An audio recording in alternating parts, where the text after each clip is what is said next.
Hello and welcome to Raider HQ After Dark.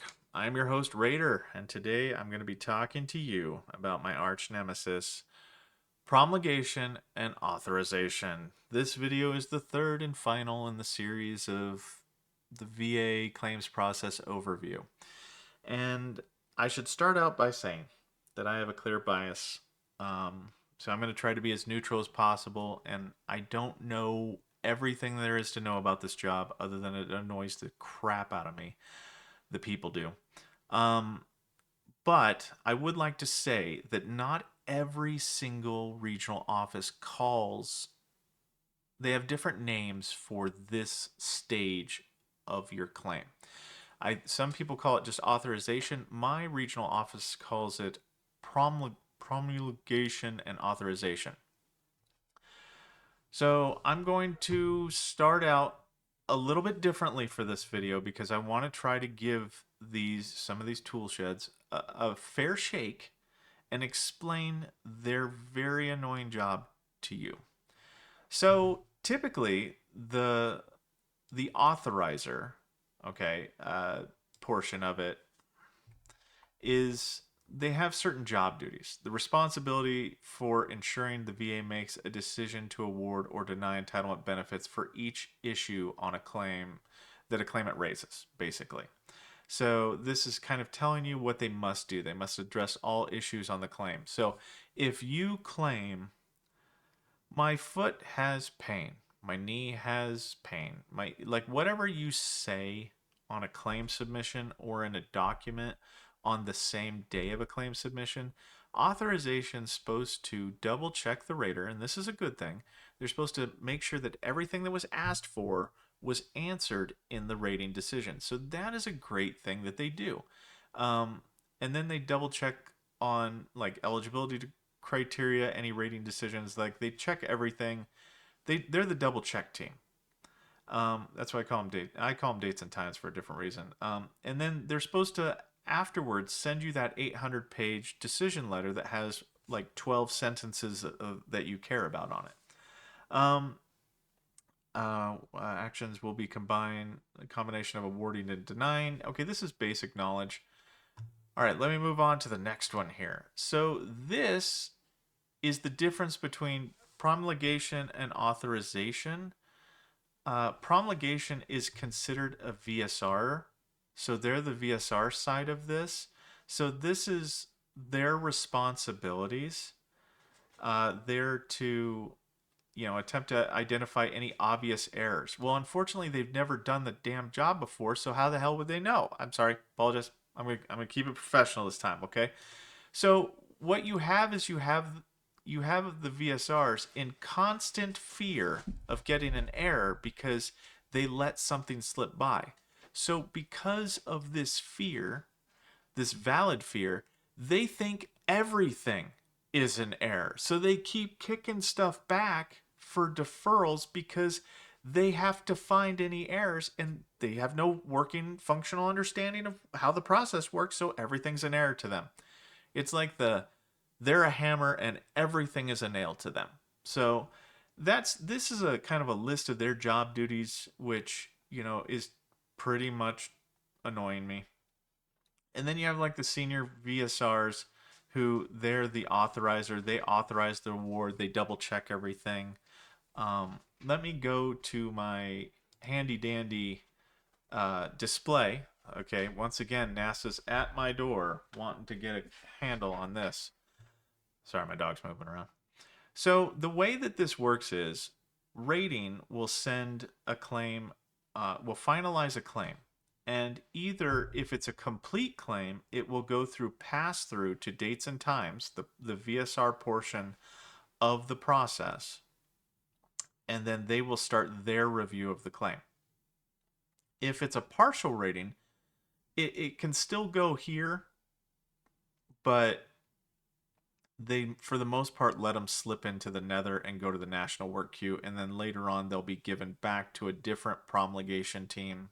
The national work queue sends out work every morning in order to they'll send out claims. So what the VA likes to do is regional offices like to do is rather than get sent random claims, they like to fill their queue with claims that they know that they're going to get points for. It's kind of a cheeky little cheat for them to do these pass-through claims to keep them, because then the national work queue goes, oh, okay, so you need to get 317 points today, so we're going to send you 600 claims. Oh, you've already got 400 claims on deck? Okay, we're going to just send you 200 additional claims to your promulgation and authorization team. So the national work queue will feed the ROs based upon how many claims that they have pending in their queue. And so it's kind of like this weird thing where some of the backlog happens because you get pass through claims and these other claims get pushed and they get pushed to the back of the queue. And because the regional offices are not asking to have their queues filled every single day, the claims that are waiting wait longer because you have, for whatever reason, these claims getting moved up to promulgation. They're basically cutting in line because they're a more favorable claim to the RO. Well, yeah. Anyway, so that's how the claims kind of get to promulgation, and then from there, dates and times will review it. And like I said beforehand, they have to find errors. And there's no real training other than a PDF hands-on type training situation for them. They have no functional understanding about how rating works. They should know how the development side works. So when they do their reviews, they should be solid on the development side. And they have a little checklist that they do that literally it's a checklist. This is like the easiest job that could be automated on the planet. And then what happens is they'll defer things back to the rater that they don't understand, which is annoying because I've got to stop everything that I'm doing on the claim that I'm working in order to appease these people's irrational fears. So every time that they stop me, and I complained for about 2 years so far about this, every time that they stop me, the odds of me doing something wrong on your claim that I'm working right now increase exponentially, because it is a heavy, like having to review things and having to determine whether or not things are satisfied.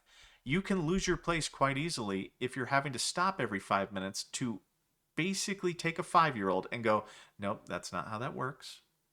No, and then fight it, having to do an email to send it off to QRT to have the deferral mitigated or overturned because they don't know what they're talking about.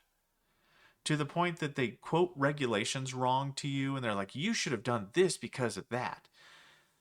It is literally like having a 5-year-old come tell you how to do your job, and them not have any functional working understanding for it. So this is where the frustration comes in. And it's not necessarily my personal frustration, it's my frustration that they're not allowing me to put 100% of my attention into the task that I am doing. Because every veteran deserves 100% of my attention at all times. And are these claims that in which they're asking the thing, the deferral for, are those important too? Yes, they are. But it's also important for them as an employee and as an adult of the human race to determine whether or not there is actually a deficiency with the condition before they just randomly hand jam something back to you. And it's not too much to ask. I've only been banging that drum for years now to have them stop doing that, because it does delay the claim. It will delay it same day potentially, but it causes this ripple effect for employees that know what they're doing and they have a good process down. It has a minor inconvenience thing. Like for me, it inconveniences me minorly. But for VSRs that are for raters that are under 2 years in experience, it destroys their day. They have to restart everything because if you get interrupted, it's like counting to 1,000,000 and you're at like 800,000 and somebody interrupts you and you lose your place. You got to start all over. It's that detrimental to them. So Anyway, so that's how promulgations, like if I had Doug Collins's ear, I would say that we need to get behind this process right here and figure out what's going on. Because you have the single highest paid, single most responsibility, and the person with the most knowledge in the middle of the process, and you have people that have diminishing knowledge after you doing things. And the things that they do are important, right? Let me go here to this. So they can actually, like the VSRs on that side, um, they can do the rating, they can promulgate the rating decision and authorize in certain instances. So for like non-rating things, they can self-authorize, they can do, like, they have some power. They have a lot of power at times, depending on what it is. Like if it's a dependency issue, they can knock it out. If it's a pension issue, they can knock it out. DIC, dependence and uh, anyway, death, was it widow's pension? Um, all this stuff they have authority over, so they don't necessarily need a rater to do it. They can just authorize. Authorization does not have the authority to. And then this is what they don't have the authority to do: determine whether service treatment records support a claim for disability. So they can't raise something to issue. Deny without a rating decision. So they can't overly just look at your stuff, especially for like when they do an EP 290 for substitution of claimant, like the spouse. Let's say the spouse does a substitution of claimant because the veteran died with an open claim, and uh, they authorization themselves can't decide this. We have to, like the raters have to. But anyway, so promulgation, they are just, it's sad because they have a lot of anxiety. Like this is just an anxiety job. Once they're done with their checklist, what happens is it then goes to the authorizer. And the authorizer is the last line of defense. They are double checking everything that the promulgator did. They're double checking everything the rater did. They're double checking everything the development did, which is annoying because they're GS11. And a lot of the times they have no functional understanding of what the rating is. So they will go ask their peers about what they think should have happened in the rating decision rather than going and asking the rater. Because the raters typically get pissed off, very upset whenever authorization comes to them, because you can only be nagged so many times and tell somebody so many times, like, hey, look, just trust me on this, you know? But their quality is based upon my efficiency. So I get how they have this anxiety, because once again, the quality system rears its ugly head and puts anxiety in people that, like, my quality, how well I do, and whether or not I'm going to be fired is determined based upon how well you did your job, and exponentially down the line. So I get the anxiety, but it is genuinely annoying because my production gets tweaked, my quality sometimes gets tweaked based upon them, because they'll go to the quality review team and say, and go tattle to mom and dad and say, well, so and so didn't do something right. And quality, because they have a different quality system than we do, so their quality reviewers review VSR quality. My quality reviewer reviews rater quality. And sometimes the the VSR quality reviewer will tell me I did something wrong. They're a GS12. The AQRS quality reviewer is a GS12. I'm a GS12.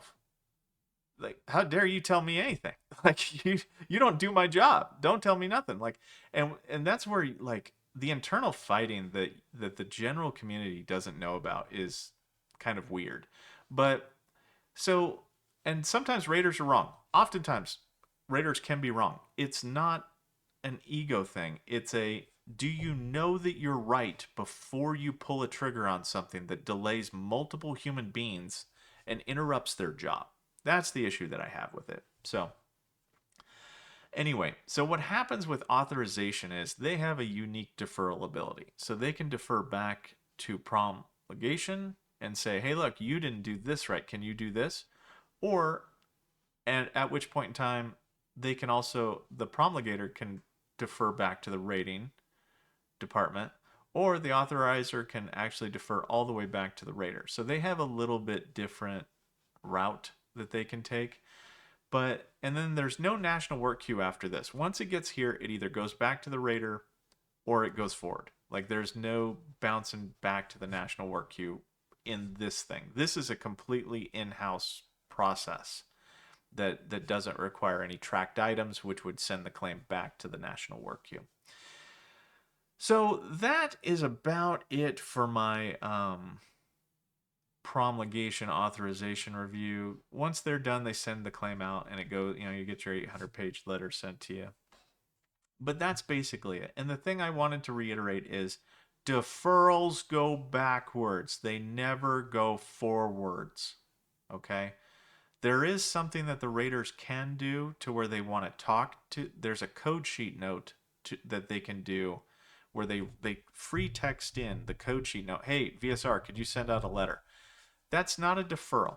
That is a code sheet note that we can talk to the promulgator and say, hey, look, rather than delay the claim, can you just do this thing that you technically can do? So that way we don't have to defer it backwards and have it wait for 30 days because we're not going to do it.